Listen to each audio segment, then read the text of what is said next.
Bonjour Ophélie Charbonneau. Bonjour. On se retrouve ici à la salle Omnisport de La Roche-sur-Yon, alors qui est pour l'heure occupée, on le voit juste derrière nous, par les entraînements de La Roche-Vendée Handball. Aujourd'hui, nous allons surtout parler de l'équipe première du club, l'équipe première féminine, Ophélie, puisque vous êtes l'entraîneur depuis cette saison, depuis la mi-saison dernière, on va dire, de l'équipe première en National 1.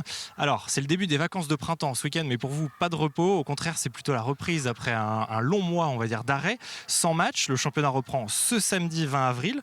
Nous vous avions laissé le 23 mars dernier avec une victoire ici face à Bruguière. Qu'est-ce qu'il s'est passé tout simplement, Ophélie, pendant ces 4 semaines de pause? Eh bien, la première étape, ça a été de couper. Juste après le match de Bruguière, on a coupé une semaine complète. Déjà, puisqu'il y a des joueuses qui étaient en stage, notamment à Mal, avec la Tunisie. Et puis aussi parce que sur 4 semaines, sachant qu'il ne reste que 4 matchs, c'est difficile de tenir en haleine les filles. Et puis physiquement et psychologiquement, il faut pouvoir récupérer.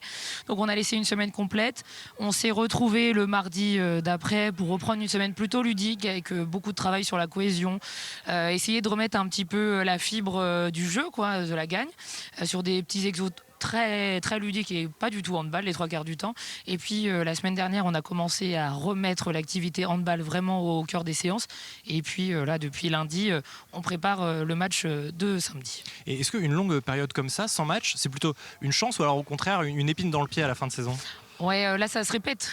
Depuis janvier, on joue 2 matchs, on joue pas pendant 3 week-ends, ça se répète à chaque fois. Donc là, je te dirais que c'est plutôt une épine dans le pied, puisque la saison est très longue. On va jouer notre dernier match le 25-26 mai, si je dis pas de bêtises. Donc le calendrier est à rallonge cette année. Donc je t'avoue que c'est pas quelque chose qu'on va essayer de garder pour l'année prochaine, parce que c'est pas très positif pour nous.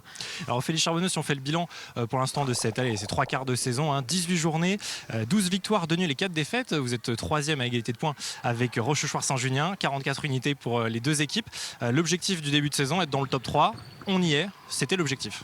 Oui, c'était l'objectif. C'était surtout de se relancer par rapport à la saison dernière, la saison passée qui a été plus compliquée. Avec une 7e place, c'est ça? Exactement, et on se sauve dans les 2 ou 3 dernières journées, si je dis pas de bêtises, puisque le championnat était très dense aussi l'année dernière. Donc l'objectif, c'était vraiment de retrouver le podium, de se rassurer aussi, parce qu'on a changé l'effectif quasiment à 60% l'année dernière, on en avait parlé. Exactement, en début de saison.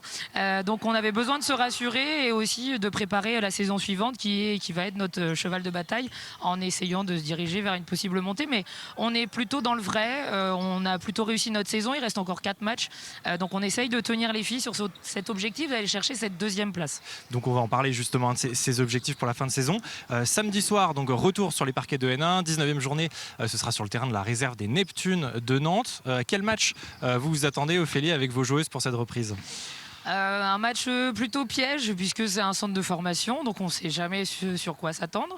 Une équipe très jeune, donc c'est ce qu'on a dit encore en début de semaine.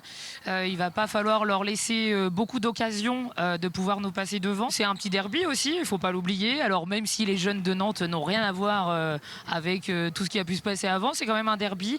Et puis notre objectif, c'est de bien terminé, comme on a dit, pour être dans les 2 premières. Leur objectif à elles, je crois qu'elles sont tout juste sauvées, ou il doit leur manquer un petit point. Donc on ne joue pas dans la même course cette saison, mais c'est pas un match évident. Après 4 semaines, comme tu l'as dit, de coupure, il va falloir se relancer. Et surtout, sur les 4 dernières rencontres, vous allez affronter des équipes qui sont en 2e partie de tableau, donc la réserve des Neptunes, Tardais, Celles-sur-Belle et Mérignac. Est-ce que c'est facile de terminer comme ça la saison sur des équipes aussi qui vont jouer leur peau dans cette division? Pas évidente, on en parlait avec Juliette, la capitaine.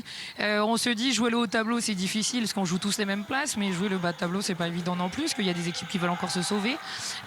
Donc Montluçon est décroché, donc ça c'est fait, mais on va jouer les concurrents qui vont se sauver pour le maintien, donc c'est pas tellement évident. Je t'avoue qu'à choisir, je pense que j'aurais préféré choisir le haut de tableau. Ouais. Cette saison en tout cas, Ophélie, c'était la première pour vous en saison complète sur le banc. Vous êtes arrivé sur la 2e partie de saison 2022-2023. Quel sentiment vous anime après cette saison qui est quasiment une saison pleine, on peut le dire comme ça peut-être? Oui, une saison pleine. Je t'avoue les filles sont fatiguées, mais nous aussi, le staff. Donc on attend avec impatience la fin de la saison pour redémarrer la prochaine. Mais on est plutôt très content, très satisfait de cette première année, on va dire, en tant que titulaire. Et puis il ne faut pas oublier qu'à part la 2e place qui était visée, on vise aussi de faire un groupe. Alors on a de fortes valeurs à La Roche-sur-Yon. Intégrer les jeunes également, qui était l'objectif de la saison. Nos moins de 17 nats se sont entraînés avec nous une partie toute l'année. Donc voilà, on est vraiment dans les objectifs qu'on avait fixés. Maintenant, on a hâte que la saison se termine et d'aller chercher cette deuxième place pour préparer la prochaine. Est-ce que sur cette intersaison qui se profile dans quelques mois, l'idée c'est de rester sur ce groupe sans trop le changer? Oui, tu as tout dit, on va pas changer toutes les saisons, la moitié de l'effectif, c'est pas l'objectif. On va avoir quelques départs actés forcément.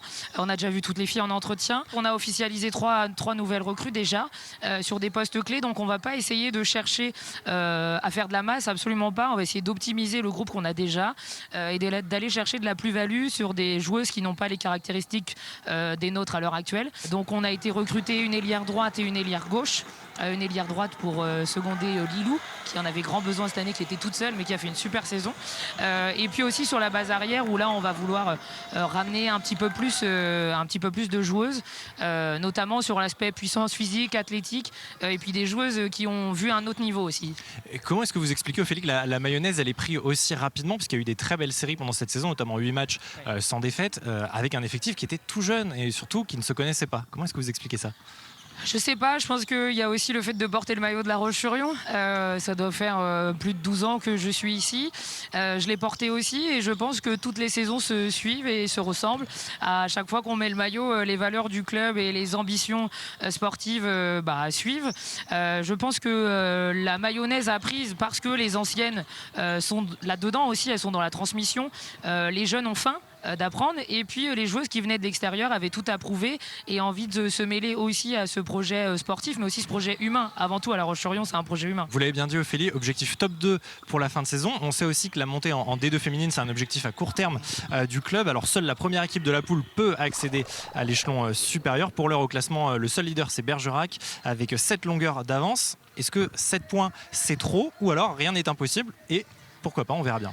Alors mathématiquement c'est pas fait, je te l'accorde, mais 7 points c'est trop, sachant qu'on a fait match nul ici contre Bergerac avec une victoire, peut-être qu'on aurait pu encore rêver à cette montée tout de suite, mais là vraiment on n'est pas dans l'objectif d'aller les chercher, on est dans l'objectif de garder cette deuxième place et de dépasser au goal average particulier Rochechouart qui est notre concurrent direct. Est-ce que cette mission montée, ce sera la mission de l'an prochain ou est-ce qu'il y aura encore une année de transition pour aller vers cet objectif-là? On essaye de se structurer pour y aller sur l'an prochain. En tout cas, c'est le projet qu'on a annoncé aux joueuses, qu'on a annoncé aux filles qu'on recrute également et que le bureau aussi a annoncé. Donc c'est quelque chose qu'on va viser, c'est un objectif. Après, on verra si on est en capacité de l'atteindre. Si c'est pas le cas l'année prochaine, c'est pas grave. On essaiera de remettre d'autres moyens l'année suivante pour y aller. Mais en tout cas, c'est ce qu'on vise la saison prochaine. On vise la première place pour aller chercher cette montée en D2. C'est noté, on sera là pour revenir là-dessus en tout cas, Ophélie. Puis avant de se quitter, juste un mot sur le mercredi 24 avril, puisque le club organise une journée, un après-midi de détection ouvert à toutes, licenciées ou non, qui sont nées entre 2009 et 2012. Alors brièvement, si certaines nous regardent et ont envie de participer, comment est-ce que ça se passe une détection et puis comment s'inscrire surtout? Alors la détection là, c'est vraiment pour voir un petit peu tous les profils qu'il peut y avoir dans la région lyonnaise, mais aussi sur le département au plus large. Et l'objectif, c'est surtout de pouvoir montrer à nos joueuses en interne et aux joueuses qui vont arriver au club l'année prochaine que la formation du RVHB, ça se fait sur un cursus, donc de la moins de 13 jusqu'à la moins de 17 nat, de montrer ce qu'il y a au-dessus, de voir le rapport de force qui est supplémentaire et de se dire, ah tiens, un jour moi aussi je pourrais ambitionner de jouer à moins 17 nat et pourquoi pas après derrière sortir avec la N1. C'est en même temps de faire rêver, mais aussi de leur montrer encore tout le travail qui reste à faire et ce qui est possible de faire surtout. Et peut-être intégrer un jour cette équipe réserve ou cette équipe première du RVHB. Merci beaucoup Philippe. Puis prochain rendez-vous pour l'équipe première, c'est dès ce samedi 20 avril face à la réserve des Neptunes de Nantes. Merci Ophélie. Merci à toi.